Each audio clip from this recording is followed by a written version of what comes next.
Scott Stricklin has came out and said that Billy Napier will continue as the head coach at the University of Florida. But what does he mean? Because that's the first thing that came to my mind. Because when I read it, it just says he will continue as head coach at the University of Florida. How long is he going to be the head coach for? He didn't say for the rest of this season, for the rest of the next 2 seasons. He just says he will continue as head football coach at the Florida Gators.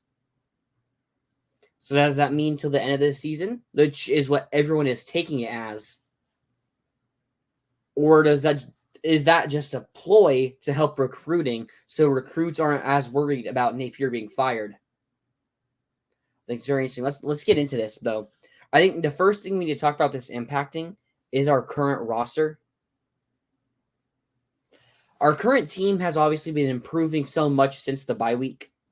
I know they lost the game to Tennessee. They lost the game to Georgia. Those are 2 top 10 teams. And this roster is as injured as it comes. So maybe the boosters and Scott Stricklin and other people around the program are believing that, hey, go next year.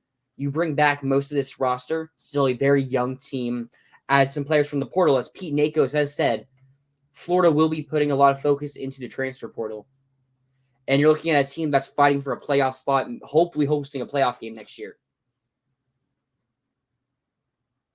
You also we're already seeing the benefits of making this post, as just before I dropped this video, Steve Wiltfong has put his Fong Bong out for Tramel Jones, 4-star QB at Florida State.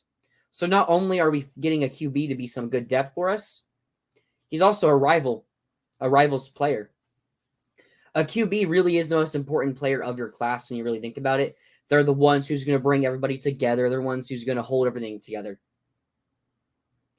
And we've seen what happens when you don't have your third-string QB. We saw Graham Mertz get hurt. DJ Lagway comes in. He looks excellent. But then Lagway gets hurt, and we're down to Aiden Warner.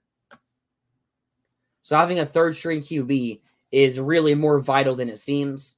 Tramel Jones is a 4-star commit, 4-star kid. Not sure his overall potential here. But again, we're seeing this. You need QBs. You can't really get third-string backup QBs out of the transfer portal.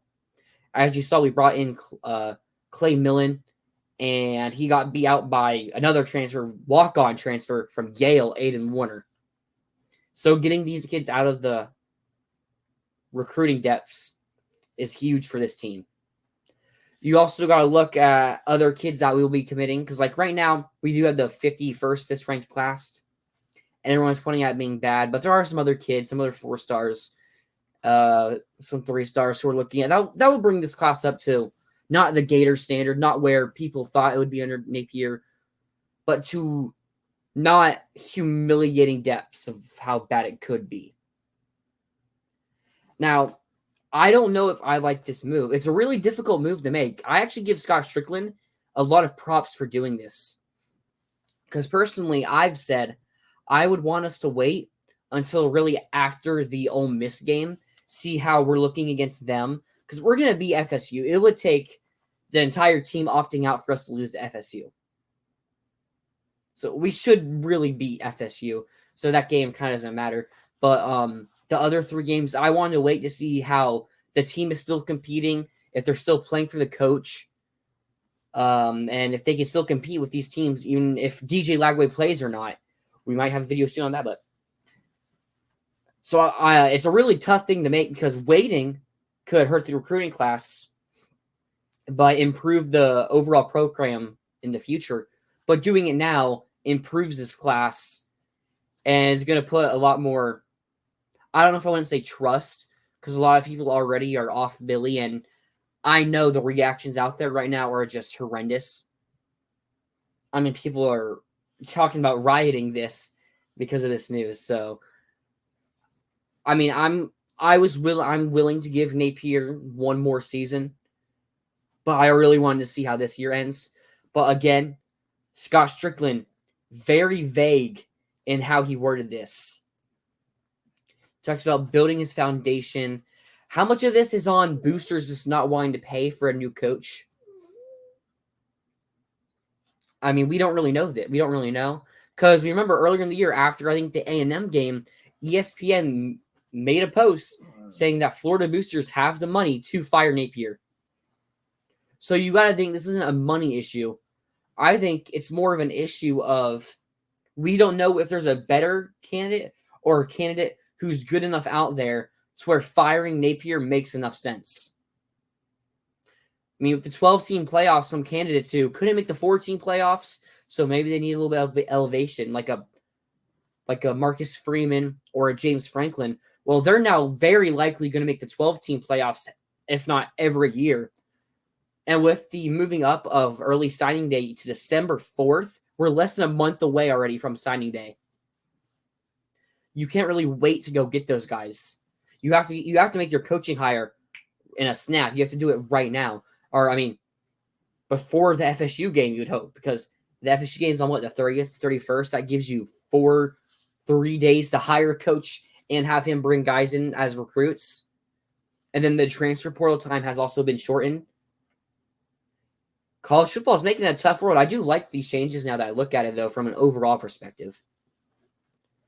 But really, what matters is how it affects the Gators. I mean, it's a risky play. I mean, because let's say we get blown out against Texas, Ole Miss, or an LSU, and it's like the defense quits, and you have half the team enter the transfer portal because we are a losing team. And then it comes back to backfire, and we're looking at another four-win season next year. I mean, I remember going into the season, people were saying, okay, if we can get the 7-5, that would be fine because of how difficult the roster is. But now I'm people say even 7-5 isn't good enough because of the struggles at the beginning of the season and how they're already out on Napier. So I'm really interested to see how this goes from here on out. Texas this weekend, will we have Lagway back? I mean, it's really going to be interesting. This Texas game, I feel like, is either going to make this statement look amazing or it's going to completely backfire. We get blown out by Texas, and then UF is already a laughingstock, but it becomes more of a laughingstock than it was. I mean, we see this team still has young talent. We still have DJ Lagway, and Lagway isn't going anywhere under Napier unless there was some big change in development. We have Jaden Ball and Jacoby Jackson running backs. We have like Aiden Mizell and Tate Hawkins receivers. We've seen Napier go out into the portal already with Ricky Pearsall, Elijah Badger, Chimere DK, and go get some good wide receivers from the portal who make impacts. I mean, Badger and DK are going to be 2 draft picks, in my opinion. I mean, especially Badger. I think Badger is really good.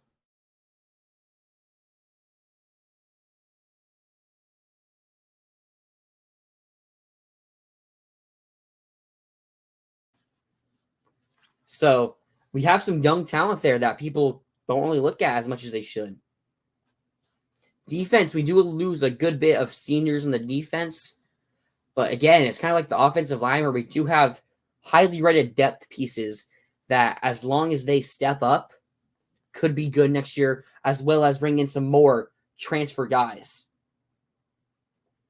But with that being said, I'm shocked that we made this statement now, but I do like that the university is stepping up and making a final decision. Thank you for watching. Make sure to like and subscribe. Have a great rest of your